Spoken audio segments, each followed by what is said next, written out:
Cabinet के फैसले के बाद में हमने माननीय राज्यपाल महोदय को रात भर इंतजार किया, पर अभी तक कोई जवाब नहीं आया उनका। ये हमारे समझ के परे है। सिंपल प्रोसेस जो अपनाया जाता है और गवर्नर साहब को आदेश देना ही पड़ता है, उसको रोकने कोई कारण नहीं है। हमारा मानना है कि ऊपर से दबाव के कारण से मजबूरी में वो अभी असेंबली बुलाने के लिए निर्देश नहीं दे रहे हैं। इस बात का हमें बहुत दुख है। जब हम फ्लोर पे जाना चाहते हैं, एक तरफ तो मांग की जा रही थी विपक्षी पार्टियों द्वारा भी, जुडिशरी के अंदर भी चर्चा हो रही थी, भाई आप असेंबली फ्लोर क्यों नहीं टच कराते हो, असेंबली में क्यों नहीं आते हैं, असेंबली बुलाते क्यों नहीं हैं। और आज जब हम लोग असेंबली बुलाने के लिए तैयार हैं, पूरे प्रदेश की जनता देख रही है कि हो क्या रहा राजस्थान के अंदर। सब व्यथित है, दुखी है, परेशान है, क्योंकि राजस्थान की ऐसी कभी परंपरा रही नहीं है इस प्रकार से तोड़ फोड़ करके सरकार गिराने की।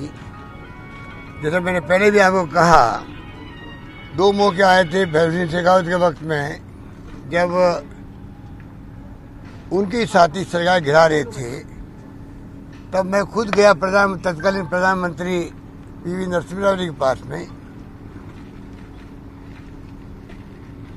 बलिराम भगत साहब जो राज्यपाल महोदय थे, उनको मैंने कहा कि ये परंपरा राजस्थान में है नहीं, हम साथ नहीं देंगे। उस पर मैं प्रदेश कांग्रेस का अध्यक्ष भी था। ये तमाम बातें आपके डोमेन के अंदर है। दुख इस बात का है कि आज जो फैसला नहीं किया कल रात तक, अभी गवर्नर साहब से टेलीफोन से बातचीत भी हुई, मैंने फिर रिक्वेस्ट किया है, कृपा करके आपका संवैधानिक पद है जिसका अपना एक बहुत बड़ी गरिमा होती है, उसके आधार पर आप अविलंब फैसला करें, वरना सब हमारे विधायक गण आकर के आपसे रिक्वेस्ट करें, एक साथ सामूहिक रिक्वेस्ट करेंगे हम लोग कि कृपा करके आप इमीडिएटली अपना फैसला दें। और असेंबली हम लोग मंडे शुरू करना चाहते हैं, वहाँ दूध का दूध पानी का पानी हो जाएगा। पूरा देश देखेगा, प्रदेश देखेगा, फ्लोर में डिस्कशन होंगे, पब्लिक और मीडिया के डोमेन में आएगा। तो ये समझ के परे किस प्रकार की किस प्रकार का दबाव उनके ऊपर पड़ रहा है, वो चाहते हुए भी या नहीं चाहते हुए भी, वो जाने।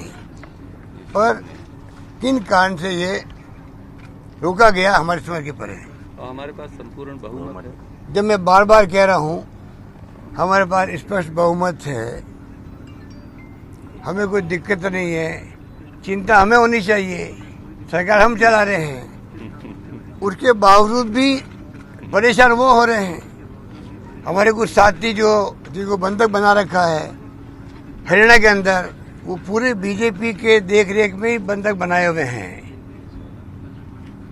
सबको मालूम है, इतने दिन हो गए। वो साथी भी हो सकता है कि वहां छूटना चाहते हों, वो हमारे अपने साथी हैं। हो सकता है कि उनको जो बाउंसर लगा रखी है, वहां पर पुलिस लगा रखी है, टेलीफोन सीज कर लिए, उन सबके परेशान है। कोई बीमार भी है वहां पर, उनकी आंखों में आंसू भी आ रहे हैं। टेलीफोन करें हम लोगों को, छुड़ाओ हमें यहाँ से, ये स्थिति बन गई है। उसकी परवाह केंद्र सरकार को नहीं है क्या? हरियाणा में सरकार किसकी है? बीजेपी की सरकार है। ये पूरा खेल जो है, ये भारतीय जनता पार्टी, उनके नेताओं के षड्यंत्र है, जैसे उन्होंने कर्नाटक में किए थे, जैसे उन्होंने मध्य प्रदेश में किए थे और राज्यों में किए, आप सबको मालूम है। राजस्थान में ही करना चाहते हैं। राजस्थान में पूरी प्रदेश की जनता हमारे साथ है।